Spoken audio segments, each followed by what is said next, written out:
Most people believe they know themselves. They can name their desires, fears, and ambitions. They can describe their outer personality.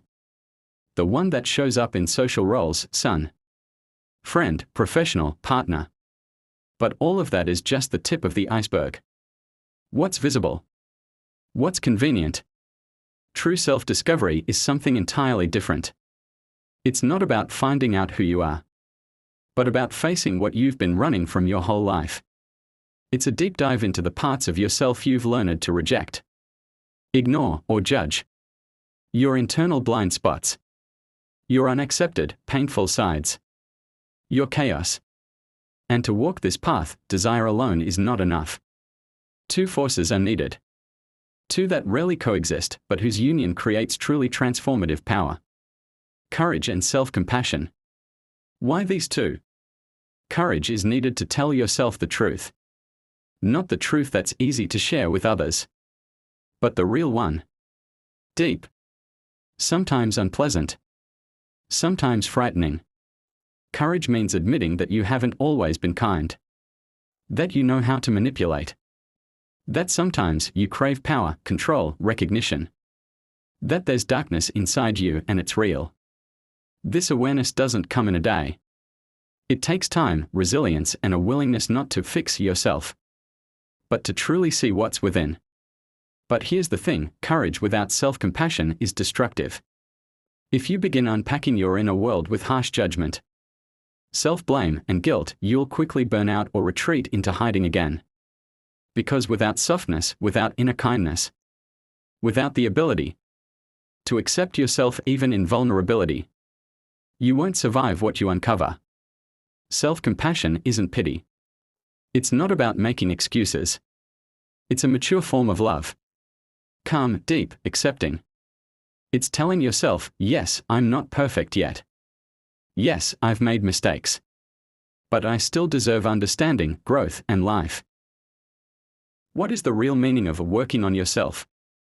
Too often, self-discovery is sold as self-improvement. Level up your awareness. Become better. Develop your mindset. But beneath that lies a dangerous message: you're not enough now, so you need to change.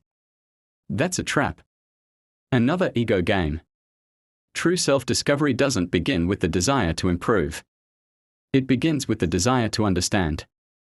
It's a path not up, but inward. Not about who you'll become, but who you already are once the masks fall. It's the path where, for the first time, you ask yourself real questions.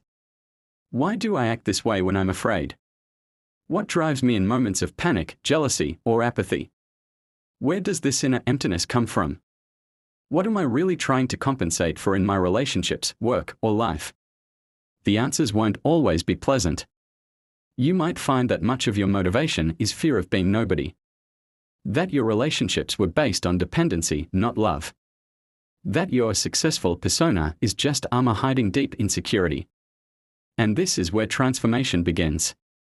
To see all this and not break down. To stay. Be present. Breathe. And keep going. Inner work isn't abstract philosophy. It's practice. It's crisis. It's real stories. Like the woman who, since childhood, was the good girl. She learned to please, be convenient, avoid conflict. But at 35, her life collapses: burnout, loss of interest in work, chronic exhaustion.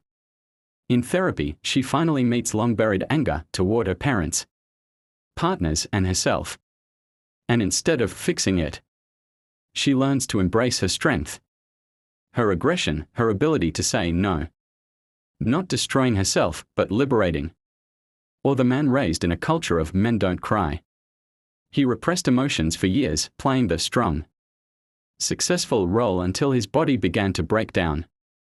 Through somatic practices, breathwork, and honest conversations, he reconnects with his vulnerability and finds that this, not a mask, not a role, is his true strength. His raw sensitivity brings him closer to himself and to others. How to start this path? First, readiness. The willingness to truly hear yourself. Without filters. Without self-protection. Second, space. Find a place where you can be honest.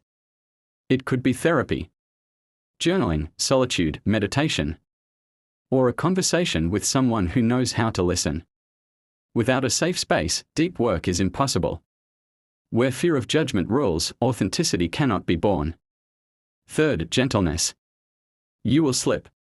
You'll fall back into old patterns. It's in these moments that you learn true self-compassion. Because loving yourself when you are good, that's easy. But embracing yourself at your weakest, that's real inner maturity. You don't have to be perfect to be whole. That's one of the most important insights. You don't have to be fully healed to be worthy of life, love, and freedom. You are already in process. You are already alive, feeling, seeking. And your imperfection is not a mistake. It's the path. It's a form of growth. Every time you choose to be honest with yourself, you come closer to yourself. Every time you don't reject, but accept, you become freer. Every time you open your heart, even if it's broken, you reclaim your true strength. You are not alone on this path. The path of self-discovery can feel lonely. Like walking deep into a forest with no signs. Where everything feels unfamiliar and silence can be frightening. Old maps no longer work and familiar answers fade. But in this darkness, there is light. It's inside you. Your presence. Your willingness to walk, even when afraid. Your honesty, even when it hurts. And that is heroic. But remember, you are not alone. Somewhere in the world, others are walking too. Someone is meditating in silence. Someone is journaling. Someone is crying at night, afraid to seem weak. Someone has just awakened and felt something is off. And each of them is part of this new reality. Where people stop pretending, start feeling. And choose awareness over autopilot. If you're watching this video, it means you've already begun. You've already taken a step beyond the familiar. You've already chosen to be alive, not just functional. And yes, it won't be easy. But it will be worth it. Because the real you is worth it.